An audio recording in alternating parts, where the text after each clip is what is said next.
네, 안녕하세요. 주도원입니다. 오늘 1월 8일 수요일이고요. 오늘도 리플을 같이 한번 살펴보도록 하겠습니다.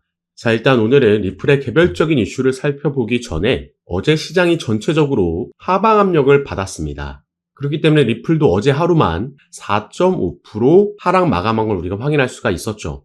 비트코인도 그리고 대부분의 대형 알트코인들 같은 모습을 보여줬기 때문에, 그리고 여기에 영향을 준 명확한 재료가 있기 때문에 제가 항상 말씀드리지만 이 거시경제 상황이 코인 시장에 당연히 영향을 주기 때문에 우리가 절대 이 부분도 간과해서는 안 됩니다.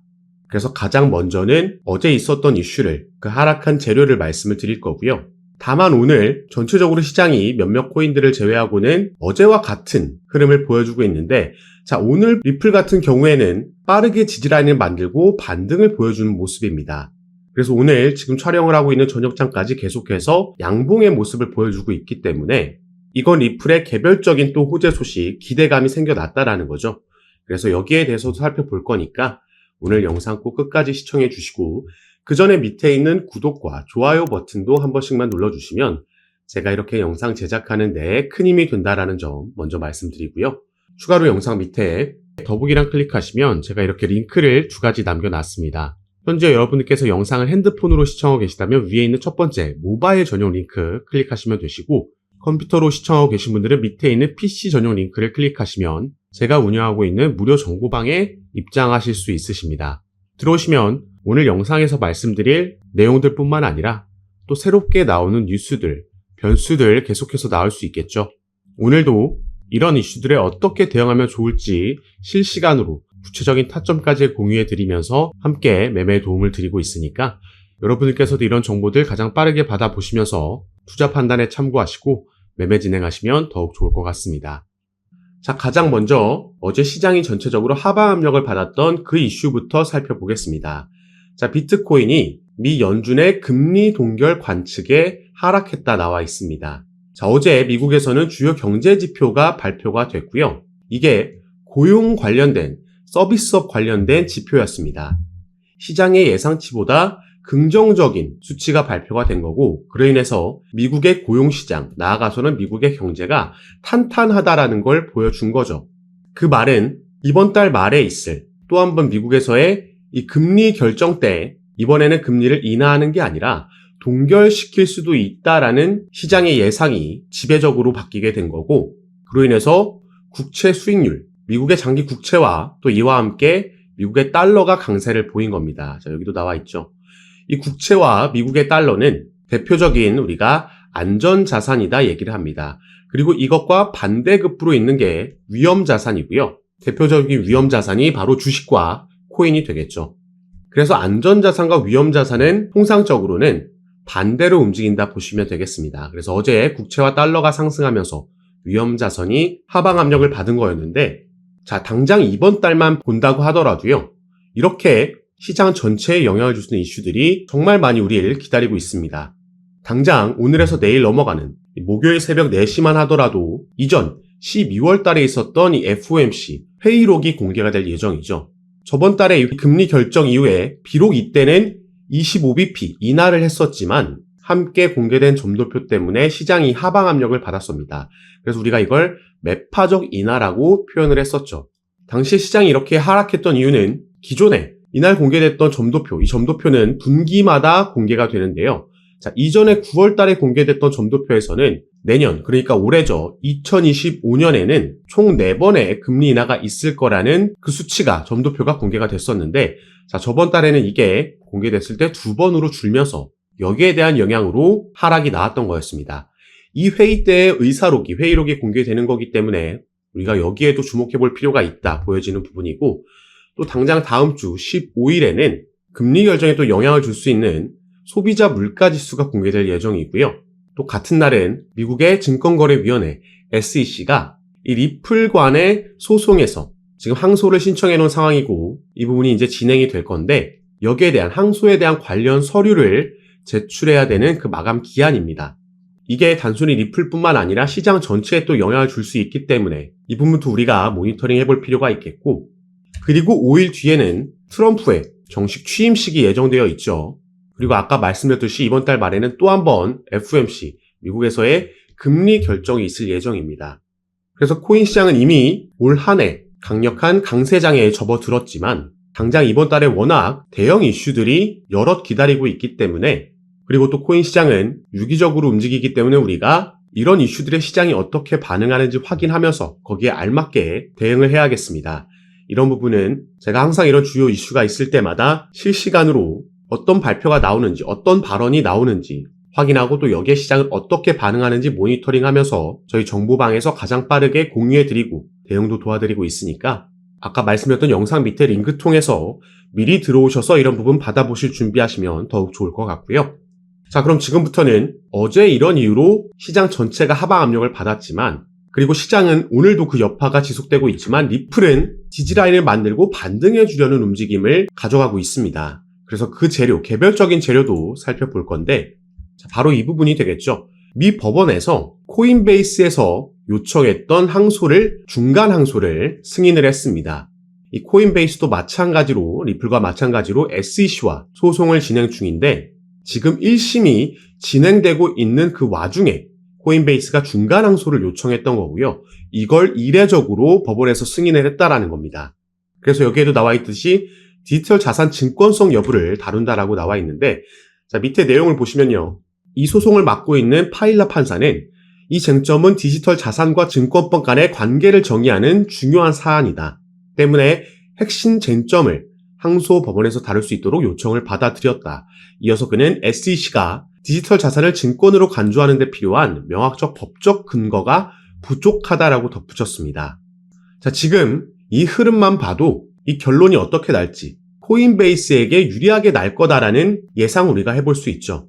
그리고 여기서의 핵심 쟁점도 리플과 SEC 간의 소송에서 마찬가지로 이 코인을 증권으로 분류할 수 있냐 없냐 거의 같은 내용을 다루고 있기 때문에 시장은 이게 리플과 SEC 안의 소송에도 긍정적인 영향을 줄 수 있다라고 받아들이고 여기에 대한 기대감이 더 생겨나고 있다. 이렇게 볼 수 있겠습니다. 그리고 아까도 말씀드렸듯이 15일에, 이번 달 15일에 SEC가 리플 간의 소송에서 그 항소 서류를 제출해야 되는 기한인데, 현재 전문가들은 이걸 기한 안에 제출할 거다, 아니면 그 전에 소송을 취하할 수도 있다, 여러 가지 예상들이 나오고 있습니다. 그래서 당연히 이 부분도 우리가 지켜보면서 거기에 시장을 어떻게 반응하는지 확인하고 대응해야겠고, SEC가 만약에 이 서류를 기한 안에 제출한다라고 해도 결국에는 리플과 SEC 간의 소송은 트럼프 취임 이후에 지금 새롭게 임명된 SEC 위원장이 취임한 이후에 결국에는 리플에 유리한 쪽으로 결론이 나든 아니면 종결이 되든 끝날 거라고 보여지고 있습니다. 그리고 또 여기에 추가로 리플은 어제 이렇게 제가 오늘 썸네일에 올려드린 바와 같이 이 트럼프 대통령을 만나서 함께 만찬을 가졌다라고 브래드 갈링하우스 리플의 CEO가 본인의 SNS 계정에 이런 사진을 게시했습니다. 자, 트럼프 대통령 보이고요. 리플의 최고 법률 책임자인 스튜어트 알데로티도 함께 참석한 걸 확인할 수가 있습니다. 리플은 트럼프 선거 때도 후원한 바가 있고 최근에도 추가 후원한 바를 밝힌 바가 있습니다. 그래서 리플 같은 경우에는 어제 비록 조정이 나왔었지만 오늘 빠르게 지지라인과 반등을 만들어주려는 모습이고, 만약에 추가 조정이 나온다라고 해도 우리가 올 한 해를 길게 봤을 때 리플은 걱정할 필요가 없다. 오히려 이번 강세장의 주인공이 될 수밖에 없다 말씀을 드렸습니다. 우선 기술적인 부분에서도 제가 말씀드렸듯이 최근 이 돌파해준 이 하락 추세 채널의 상단 라인으로 들어오지 않고 오늘 반등이 나와주고 있는 거고요. 또 이 라인이 정확하게 이 초록색 단기 이평선 라인과도 맞물리는 라인이기 때문에 여길 지켜준다면 여전히 우리가 또 한 번 이런 급등을 기대해 볼 수 있다라는 거죠. 그렇지 않다라고 해도, 추가 조정이 나온다라고 해도 결국에는 신고가를 넘어서 이번 강세장에서는 엄청난 폭등을 보여줄 거다 기대되는 부분입니다. 제가 이렇게 리플에 대해서 긍정적으로 전망하는 데에는 당연히 거기에 걸맞는 호재 소식들, 상승 재료들이 있다라는 거고요. 그래서 지금부터는 그 근거들과 함께 이 부분을 설명해 드리도록 하겠습니다. 크게 두 가지라고 제가 말씀을 드리는데, 자, 첫 번째는 바로 이 부분이죠. 트럼프 당선으로 인해서 암호화폐 기업들의 IPO 가능성이 커졌다라고 나와 있습니다. 자, 그리고 이 IPO에 대한 기대감은 이전부터도 계속해서 나왔죠. 일단 10월 달에도 리플의 CEO는 이런 얘기를 했습니다. 일단 당시에는 IPO는 우선순위가 아니다. 자, 대선 전이죠. 다만 리플의 CEO가 이런 발언을 했음에도 상장이 된다라면 XRP의 가격은 급등할 거다라는 전망은 사실 이전부터 나왔다라는 거죠. 자, 밑에 내용을 보시면요. 리플의 IPO 가능성에 대해 추측은 수년간 제기되어 왔습니다. 2022년 갈링하우스는 리플이 향후 상장될 것이라고 자신감을 표명한 바 있으며 SEC와의 소송이 마무리된 이후에는 IPO를 검토하겠다라고 언급을 했죠. 그리고 여기에 대한 시즌 기대감. 자, 월스트리트 출신 애널리스트 린다 존스는 리플이 만약 IPO를 추진한다면 주가가 $600까지 상승할 거라고 전망을 했습니다. 이 주가 같은 경우에는 리플랩스가 나스닥에 상장하고 나서 이 IPO를 한다라는 건 리플이 증권시장에 나스닥에 곧 상장한다라는 걸 의미하는 겁니다. 그렇게 되면 리플랩스의 주가가 $600 이상 갈 수 있다라는 거고, 또 다른 이 분석가는 리플사가 적절한 시기에 IPO를 추진한다면 최대 $35까지 상승할 수 있다라고 전망을 했죠.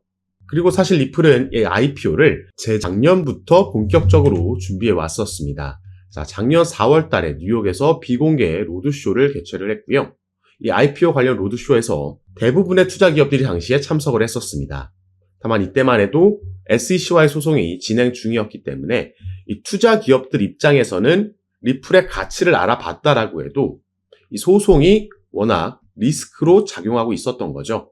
그런데 이제 트럼프가 당선되는 이후에 SEC 위원장이 교체가 확정이 됐고요. 이미 차기 위원장은 친암호화폐적인 인물로 임명이 됐습니다.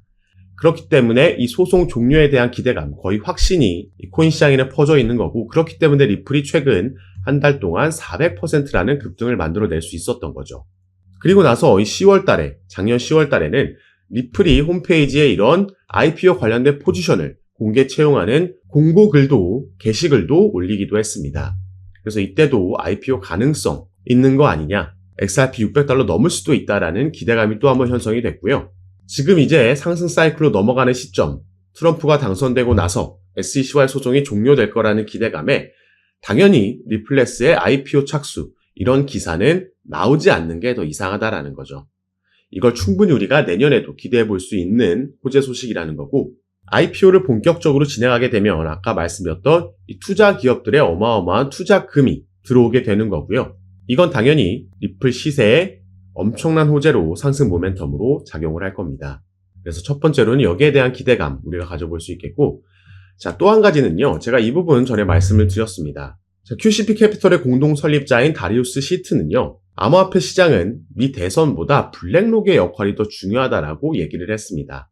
자, 누가 이길지는 중요하지 않다. 다만 그보다는 블랙록이 암호화폐 시장에 진출한 게 더 중요한 이슈다라고 얘기를 한 거죠. 이 블랙록의 CEO인 레리 핑크라는 인물은 비트코인은 가치 저장 수단이다 발언을 했고, 이미 암호화폐가 미국에서 투자 수단이 됐음을 의미한다라고 얘기를 했습니다. 자, 바로 이 블랙록이 암호화폐를 주류화시킨 장본인이라고 나와 있죠. 작년에 비트코인의 급등이 시작되면서 1억 원을 넘기고 신고가를 경신할 수 있었던 그 시작점이 바로 블랙록이 비트코인의 현물 ETF를 신청했다라는 소식이 전해지면서 이게 시작이 됐던 겁니다. 결국에 현물 ETF를 승인시켰고, 바로 직후에는 이더리움의 현물 ETF까지 승인을 시켰죠. 그리고 최근에 블랙록은 리플에 어마어마한 자금을 투자할 거라는 관련 뉴스도 제가 전달해 드린 바가 있습니다. 자, 그런데 이 ETF 같은 경우에도 SEC가 그 승인 권한을 가지고 있기 때문에 이것도 마찬가지로 XRP의 현물 ETF도 내년에 거의 출시가 확정적인 상황입니다. 그래서 사실 이것보다 또 하나 우리가 기대해 볼 수 있는 이슈가 바로 이 부분이라고 볼 수 있겠는데요. 자, 이 기사를 보시면요. 블랙록의 CEO, 이 레리 핑크라는 인물이 작년 초에 했던 인터뷰에서 나온 말입니다. 물론 이전에도 같은 말을 여러 번 했는데, 이 비트코인과 이더리움의 ETF는 모든 자산 토큰화의 시작이다라고 얘기를 했습니다. 그래서 밑에 내용도 함께 보시면요. 자, 그는 위험한 신생 자산군에 대한 노출을 제공하는 안전한 방법으로 평가받는 ETF가 금융시장 기술혁명의 1단계였고, 2단계는 모든 금융자산의 토큰화가 될 것이라고 강조했습니다. 자, 이게 블랙록이 작년부터 계속해서 지금 강조하고 있는 RWA, 리얼 월드 에셋입니다. 실물 자산 토큰화라는 테마죠. 그래서 블랙록에서 RWA 펀드를 신청했을 때도 당시에 관련 테마에 있는 코인들이 급등하는 모습이 나왔던 겁니다. 자, 지금 갑자기 리플 얘기하다가 왜 지금 블랙록 얘기를 하고 있냐? 바로 리플이 이것과 직접적으로 관련이 있는 사업을 출시했기 때문입니다. 자, 제가 저번 달에 이 뉴스 전달해 드렸습니다. 리플이 은행용 암호화폐 수탁 서비스를 출시했다. 이게 영어로 커스터디 서비스죠. 자, 그럼 이 수탁 서비스, 커스터디 서비스가 뭔지 보겠습니다. 이건 디지털 자산을 보관할 수 있도록 지원하는 서비스로 은행과 핀테크 고객이 디지털 토큰을 보관하고 유지할 수 있도록 하는 다양한 기능을 제공한다. 이를 통해서 리플이 핵심 결제 부분을 넘어 지금 사업을 다각화하고 있다 나와 있습니다. 그리고 여기서 더욱더 중요한 건요. 자, 리플은 향후 점점 더 많은 실물 자산이 디지털 토큰으로 거래될 것으로 예상하며 이 커스터디 서비스 고객이 XRP 레저를 타용해서 법정 화폐, 금, 석유 같은 상품, 부동산 등 실물 자산을 토큰화할 수 있도록 할 것이라고 밝혔습니다. 제가 방금 말씀드렸죠. 실물 자산 토큰화, RWA고 이게 미래의 엄청난 먹거리가 될 겁니다. 여기에 또 블랙록이 바로 주목하고 있기 때문이죠. 이 실물 자산 토큰화라는 건 여기에도 나와 있듯이 모든 상품, 부동산까지도 토큰화할 수 있다는 겁니다. 그래서 우리가 지금 한국에서 저 멀리 바다 건너에 있는 미국의 원룸 전체도 아니고 한 평만도 우리가 거래하고 소유할 수 있다는 거죠. 지금은 와닿지 않지만 이건 충분히 실현 가능한 얘기고, 그래서 블랙록이 이미 주목을 하고 있고 여기에 대해서 리플도 작년에 이 관련 커스터디 업체를 2곳이나 인수하면서 준비하고 있었던 겁니다. 이 실물자산 토큰화 RWA가 성장하고 주목받을수록 리플의 커스터디 서비스도 함께 상승할 수 있다는 걸 말씀을 드리는 거고요. 여기에 아까 말씀드렸듯이 소송 이슈까지 SEC가 취하하게 되거나 그렇지 않더라도 법정으로 가서 승리한다라고 해도 어떤 식으로든 이제 리플은 이 소송 리스크에서 벗어날 수 있다. 그 말은 이전부터 준비하고 있던 IPO, 나스닥 상장도 기대해 볼 수 있겠다 보여지는 부분입니다. 그래서 우리가 정말 오랜 시간 동안 이 소송으로 인해서 이 리플 홀더분들이 마음고생 많이 하셨을 텐데, 자, 지금 당장 급등이 나오지 않는 건 아쉬울 수 있겠지만 이제 정상 궤도로 조금씩 계속해서 올라갈 겁니다. 다만 이 와중에도 상승만 나오는 차트는 절대 있을 수 없기 때문에 상승과 조정, 지지 만들고 이런 패턴이 반복되면서 나오겠죠. 그래서 우리가 가능하다면 이 반등 나오는 타점에서 추가 매수가 들어간다면 추후 사이클이 지나갈수록 우리의 수익률은 더 크고 절대적인 수익금도 늘려갈 수 있을 거라 말씀을 드리겠고요. 리플뿐만 아니라 아직까지는 비트코인이 도미넌스가 60%가 넘을 만큼 시장을 장악하고 있기 때문에 알트코인들이 본격적인 움직임은 가져가지 못하고 있지만 이게 점점 알트 시장으로, 알트의 상승으로 또 넘어올 겁니다. 이 중에 또 우리가 리플 외에도 주목해 볼 만한 코인들이 여럿 있고요. 이런 종목과 구체적인 타점도 제가 카톡방에서 공유해 드리면서 지금까지 그래왔던 것처럼 가장 빠르게 새로운 뉴스들 전달해 드리고 타점도 드리면서 함께 매매 진행할 거니까 여러분들께서는 제가 아까 말씀드렸던 영상 밑에 더보기란에 제가 이렇게 링크를 2가지 남겨놨습니다. 현재 영상을 핸드폰으로 시청하고 계신 분들은 위에 있는 모바일 전용 링크, 컴퓨터로 시청하고 계신 분들은 밑에 있는 PC 전용 링크 클릭하시면 제가 운영하고 있는 무료 정보방에 입장하실 수 있습니다. 들어오시면 새롭게 나오는 뉴스들, 변수들 공유해 드리면서 우린 여기에 어떻게 대응하면 좋을지 구체적인 타점까지 공유해 드리면서 함께 매매를 진행하고 도움 드리고 있는 방이니까 여러분들께서도 들어오셔서 이런 정보들 실시간으로 받아보시고 투자 판단에 참고하시면 더욱 좋을 것 같습니다. 작년부터 시작돼서 올 한 해 이어질 강세 사이클에서 우리가 대응 잘하면 크게 수익 볼 수 있는 그 기회, 사이클이 돌아온 거니까요. 저와 함께 조금 더 안전하게 알맞게 대응하시면서 꼭 큰 수익 얻어가시는 시간으로 함께 만드셨으면 좋겠습니다. 자, 그럼 오늘 영상도 끝까지 시청해 주셔서 너무 감사드리고 저는 다시 카톡방에서 여러분들 대응 도와드리고 상담 도와드리면서 찾아뵙도록 하겠습니다. 감사합니다.